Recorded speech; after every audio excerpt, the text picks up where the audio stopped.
ప్రభుత్వ విద్యా వ్యవస్థ బలోపేతానికి ప్రభుత్వం తక్షణమే 20,000 కోట్లు కేటాయించాలని భారత communist party Maoist Telangana committee demand చేసింది.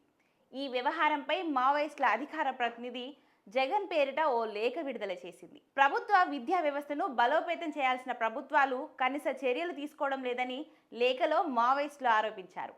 ఎన్నికల సమయంలో హామీలు ప్రకటిస్తూ పాలనలోకి రాగానే పూర్తిగా నిర్లక్ష్యం చేస్తున్నారు. విద్య అంగట్లో సరుకుగా మారుస్తున్నారని విమర్శించారు. పేద ప్రజలకు విద్య కొనుగోలు వస్తువుగా మారింది.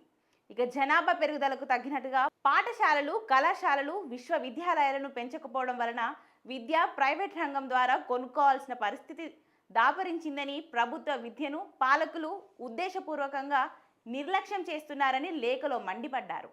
ఇక విద్యా వ్యాపారానికి అభివృద్ధి చేయడానికి రాజకీయ పార్టీలు పోటీ పడుతున్నాయని లేఖలో పేర్కొన్నారు.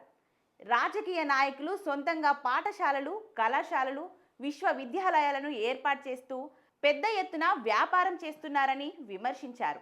విద్య వ్యాపారం చేస్తున్న వారికి ప్రజాప్రతినిధులుగా పోటీ చేసే అవకాశం ఉండకూడదని, ప్రభుత్వ వసతి గృహాలని అరకొర వసతులతో ఉన్నాయని, ప్రభుత్వ వసతి గృహాలలో మొత్తం విద్యార్థులతో 5% విద్యార్థులకు కూడా వసతి సౌకర్యం లేదని లేఖలో విమర్శించారు.